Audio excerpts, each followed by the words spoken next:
Muy buenos días, el tema de hoy es restaurado para restaurar. Vamos al libro de Efesios 4, 17 al 24. Esto pues digo y requiero en el Señor que ya no andéis como los otros gentiles que andan en la vanidad de su mente, teniendo el entendimiento entenebrecido, ajenos de la vida de Dios por la ignorancia que en ellos hay, por la dureza de su corazón, los cuales, después que perdieron toda sensibilidad, se entregaron a la laxivia para cometer con avidez toda clase de impureza. Mas vosotros no habéis aprendido hacia Cristo, si en verdad le habéis oído y habéis sido por él enseñados, conforme a la verdad que está en Jesús. En cuanto a la pasada manera de vivir, despojaos del viejo hombre que está viciado conforme a los deseos engañosos, y renovaos en el espíritu de vuestra mente, y vestíos del nuevo hombre creado según Dios en la justicia y santidad de la verdad. Restaurado para restaurar. Primeramente usted y yo debemos ser restaurados. Mire aquí que el apóstol Pablo nos da una reseña que usted y yo debemos ser restaurados en la mente, en ese hombre interior, nuestros pensamientos, nuestros recuerdos, nuestros conocimientos.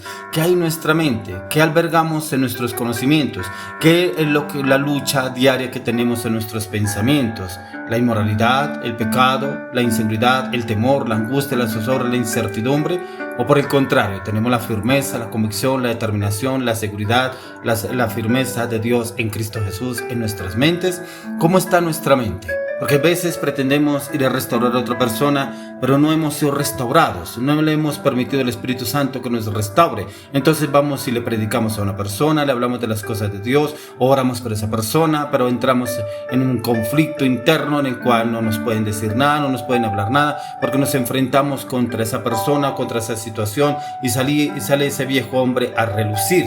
Por eso es importante que usted y yo entremos en un tiempo de restauración. Y esa restauración solamente la podemos encontrar a la luz de la palabra. Y a la luz de la palabra encontramos la restauración. A medida que usted y yo obramos, a medida que entramos en el estudio de la palabra, pero también en tiempos de ayuno y oración. Dentro de la restauración está restituir. Debemos restituir lo malo por lo bueno. Reparar. Debemos reparar los daños que hemos causado. Aún debemos entrar a renovar. Debemos renovar nuestros pensamientos por pensamientos de visión, de convicción y firmeza.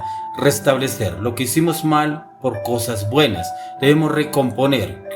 Es volver a armar todo lo que hemos desbaratado con nuestras malas acciones, palabras o decisiones, ya sea en la familia, en el ministerio, en el liderazgo, en el matrimonio, con los hijos. Pero sí se puede restaurar una obra de arte. ¿Por qué no se podría restaurar una vida? Se pueden restaurar unos muebles antiguos, una casa abandonada. Cuanto más nosotros que somos la máxima creación de Dios, ya que usted y yo fuimos creados a imagen y semejanza de Dios. Y es por eso que tenemos que tener una identidad divina, una restauración. Esa restauración la podemos encontrar en la medida que usted y yo buscamos a la luz de la palabra y encontramos en el Señor lo que Él quiere hacer en usted y en mí. Por eso hay lo que dice en Efesios 4:24, en el cual nos habla y dice: vestíos del nuevo hombre creado según Dios en la justicia y santidad de la verdad. En ese hombre debemos estar revestidos a diario, en ese nuevo hombre de confianza, seguridad, firmeza y templanza de Dios en Cristo Jesús. Por eso muchas áreas de nuestra vida tienen que ser restauradas. Primero nosotros, para poder ser ese canal de bendición para lo que tengamos que enfrentar el día a día. Que ese canal de bendición en el cual usted y yo seamos renovados, restaurados en el poder del Espíritu Santo, ya que si hay una persona amargada que transmite amargura, si hay un corazón lleno de odio, se transmite odio en vez de amor. Si mi corazón está lleno de resentimiento, no me va a ser fácil creer en los demás, porque siempre estaré pensando que todo lo que me acercan es para hacerme daño, o para tratarme mal, o para llenarme de amargura y resentimiento. Por eso aquí el apóstol Pablo nos da esa reseña en los pensamientos. Por eso varias ocasiones yo les he hablado a ustedes de Romanos 12:2, que dice: no os conforméis a este siglo, sino transformaos por medio de la renovación de vuestro entendimiento, para que comprobéis cuál sea la buena voluntad de Dios, agradable y perfecta. ¿Cómo lo podemos lograr? Lo importante es no adaptarnos a las formas de este mundo. Recordemos que la palabra de Dios nos dice que este mundo pasa y sus deleites. Eso nos habla el Señor Jesús en la palabra, el apóstol Pablo, en el apóstol Juan, en 1 Juan 2:17. Por eso el Señor nos dice que no nos adaptemos a nada de este mundo. Es no conformarnos. Es que porque el de allá habla así, piensa así, actúa así, hizo así, yo también. No adaptarnos ni conformarnos a lo que nos ofrece este mundo. No andando en la vanidad de nuestra mente. Porque ahí mismo en el capítulo 4 de Efesios 4:17 dice: esto pues digo y requiero en el Señor, que ya no andéis como los otros gentiles que andan en la vanidad de su mente, pensando en cosas vanas, en cosas que no edifican, no construyen, sino por el contrario, lo llevan a la zozobra o a la incertidumbre.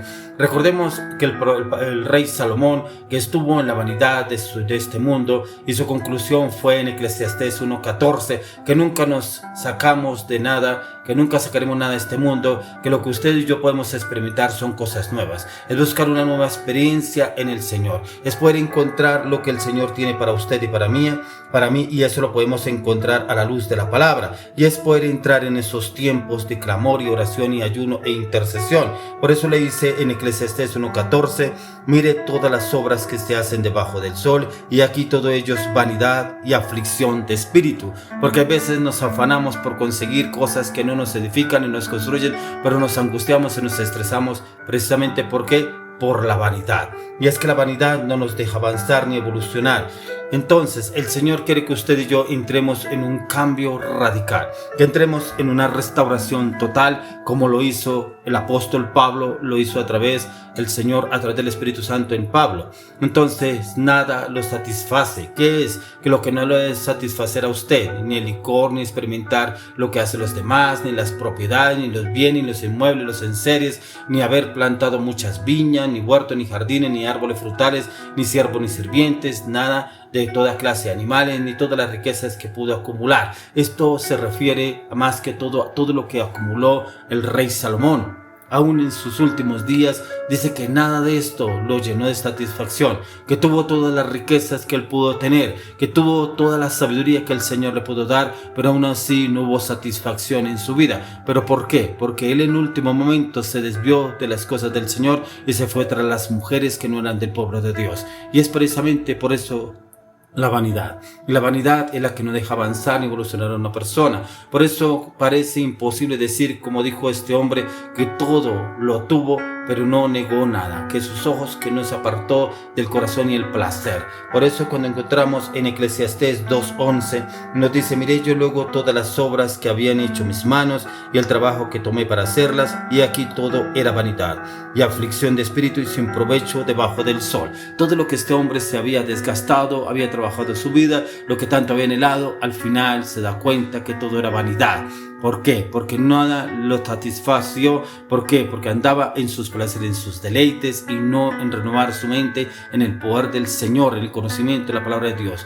¿Cómo renovamos nuestra mente? Nuestra mente puede ser renovada a medida que usted y yo meditamos y estudiamos en la palabra. Así como lo dice ahí en Efesios 4:22, que era lo que estábamos leyendo, que es lo que dice: en cuanto a la pasada manera de vivir, despojaos del viejo hombre que está viciado conforme a los deseos engañosos. Es despojarnos de esa vieja naturaleza, de ese pecado, de esa inmoralidad, de esa inseguridad, de esos temores, de esa zozobra y esa incertidumbre. Y cuando usted y yo nos despojamos del adulterio, la fornicación, las pasiones desordenadas, la lascivia, la inmundicia, el pecado, y debemos renovar nuestra mente, como lo dice en Gálatas 5:22 y 23, con el poder del Espíritu Santo: amor, gozo, paz, paciencia, benignidad, fe, templanza, mansedumbre y bondad. Cuando usted y yo ya hemos sido renovados en el poder del Espíritu Santo, a través de la meditación y el estudio de la palabra, ya podemos ir a renovar a otras personas. Podemos hablarle del amor, de la paz, de la convicción, de la firmeza, la transparencia, la seguridad, la obediencia, la sujeción, la diligencia, la excelencia,